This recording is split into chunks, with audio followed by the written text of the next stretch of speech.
everyone. I will be talking about Walrus today. I'm trying to give you a little bit of a technical view on how the protocol works.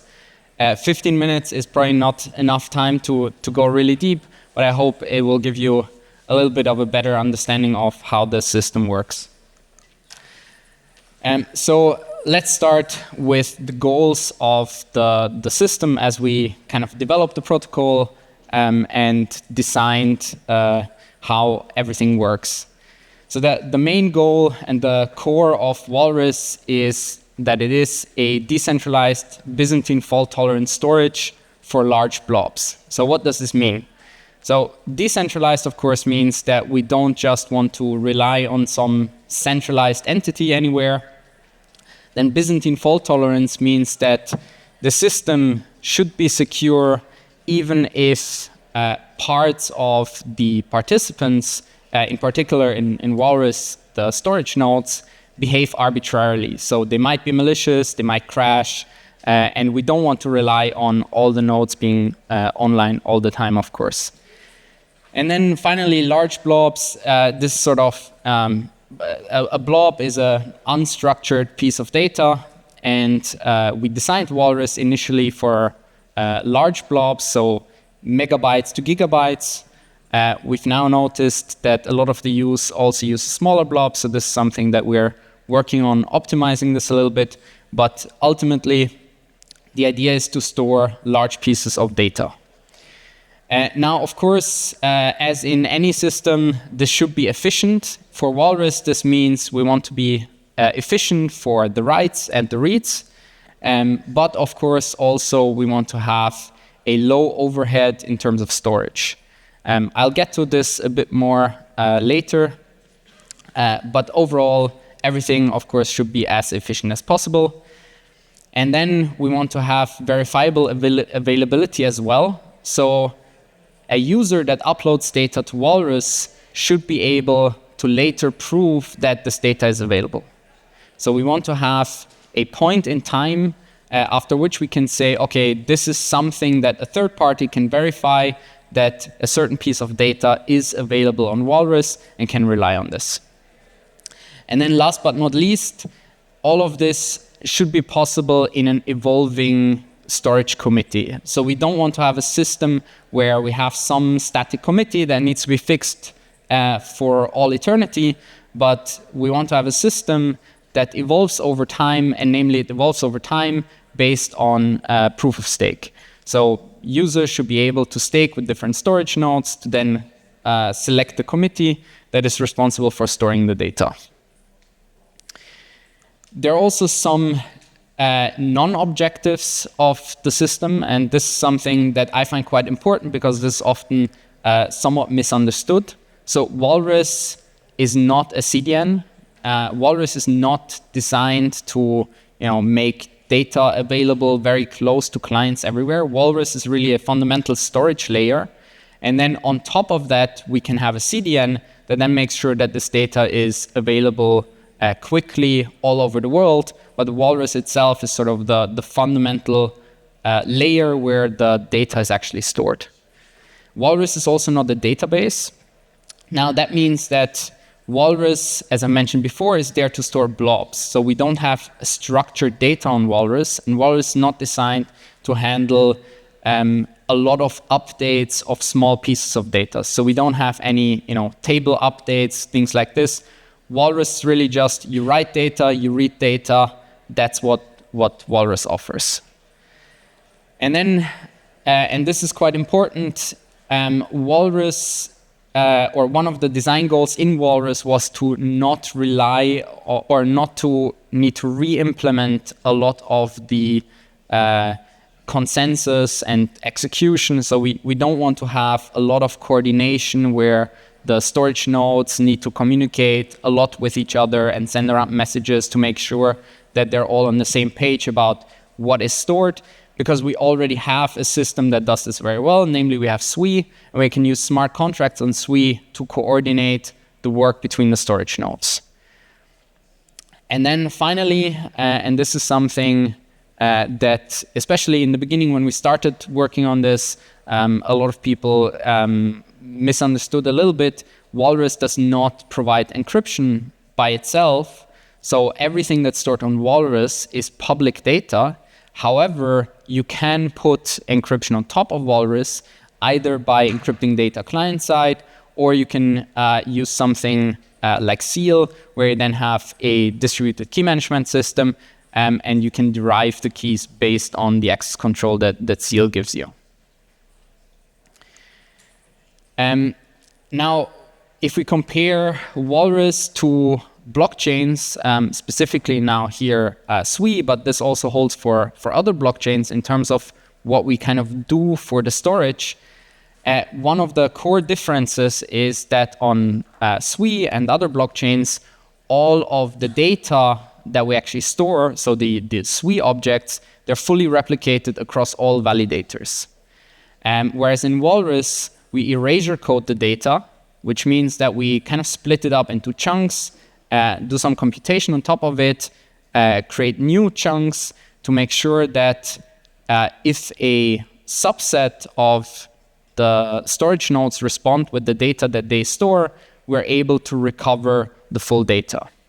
And this means that on Sui and other blockchains, we have about 100x storage cost. So all the data is stored many, many times in the system, whereas on Walrus, we expand the size of the data by roughly a factor 4.5. There is some additional overhead for metadata, but if you're talking about very large blobs, then basically we're storing 4.5 times as much data. And then Sui and other blockchains are great for storing very small objects. So the upper limits there are in the range of kilobytes, whereas Walrus is very good at storing large pieces of data, so megabytes to gigabytes. Now, this is probably the most technical slide in this talk, and I would love to go much more into detail here, but I can only give you a small overview because I've given variants of this talk before. And the first time I did this, we spent about 1 hour on this slide. So I'm keeping it shorter here. This is the core of the Walrus system. This is the way that we store the data with the erasure coding. So what we do is we use a linear erasure code. So for those that are not familiar with what an erasure code is a way to expand some data with redundancy so that with fractions of that data we can recover the full thing. Some of you might be familiar with something like RAID 5 or RAID 6, which uses similar mechanisms. So RAID 6 actually uses erasure coding in some variants, where with this redundancy, you are able to recover the data from, in our case, a third of the nodes. Now, the trick that we have here is that we don't just use the erasure coding in one dimension, so we don't just erasure code the data once and then kind of hand off the pieces to different nodes, but we actually put this into a two-dimensional matrix. And here you see the kind of red boxes. Those are the original data, and we put this into a matrix and split it up into what's called symbols. So each of these boxes is a symbol, and then we erasure code it in 2 dimensions. So we start in the expanding it in the rows, and then we expand all of the rows in the columns. And this means that we get not just kind of this one dimension, but we have the whole box eventually. And important here is that by expanding it in the 2 dimensions, because the erasure coding scheme is linear, we can actually get the same data in both directions. So if you look at the bottom right, these are only sort of the recovery pieces, but let's take the very last box as an example. That one we get no matter if we expand the last row or if we expand the last column. And the important part about that is that this allows every storage node to efficiently recover what they're supposed to be storing. So each storage node essentially stores one row and one column. They don't need to store the full row and column, just the, in this example, 2 or 3 of the boxes. But we require that all of the storage nodes in the system store this data for all of their blobs. And the trick here is that now if we have an epoch change, or if a client doesn't write the data to all of the storage nodes, the storage node that then needs to recover this data doesn't need to recover the full blob, but just needs to recover their row and their column. So this makes this much more efficient than just using erasure coding in one dimension.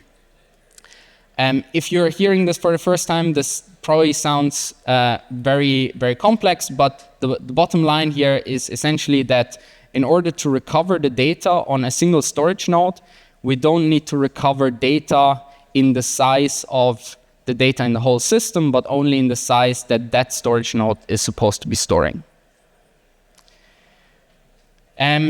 Now let's continue with how the kind of system works overall for storing a blob. So we have different parties in the system. As I've mentioned, we have the storage nodes that actually store the data. Then we have the Walrus contract, which is a smart contract on Sui that is used for coordination. And then we have a client that wants to write or read data. If the client wants to store a blob, it will first obtain storage in the smart contract. So the client will pay to get a certain amount of storage for a certain amount of time. And then it uses that storage to register a blob. And to register a blob, it will locally do the encoding, and from this encoding derive a blob ID. This is a cryptographic identifier that kind of binds all of the encoded data of the blob. And this registration then emits an event that informs the storage nodes that a blob has been registered.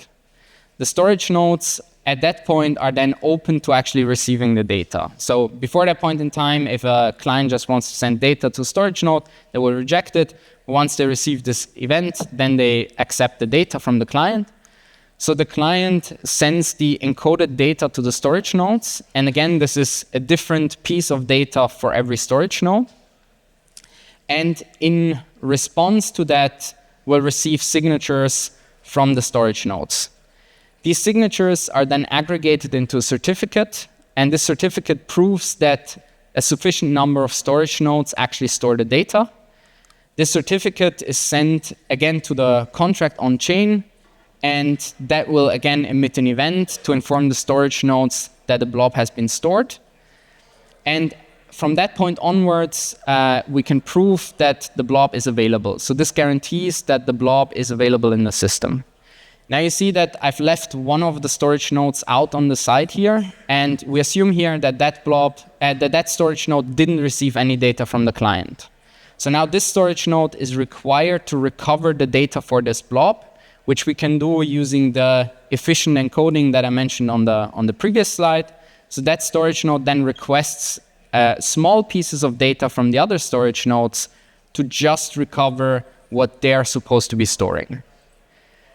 And if there are some inconsistencies in the data, so this can happen if the client is malicious and writes wrong data, then this will also give the storage node a proof of this inconsistency that they can submit on-chain and invalidate the blob. Now, reading the blob is much, much simpler. Here, we don't need to involve the contract. We just have the client. The client sends a request to the storage nodes to get encoded data. The storage nodes respond with their piece of the encoded data, and the client then locally reassembles this and outputs the blob. In practice, the client here will often be an aggregator that does this on behalf of end users and then serves this over an HTTP interface but this is essentially it.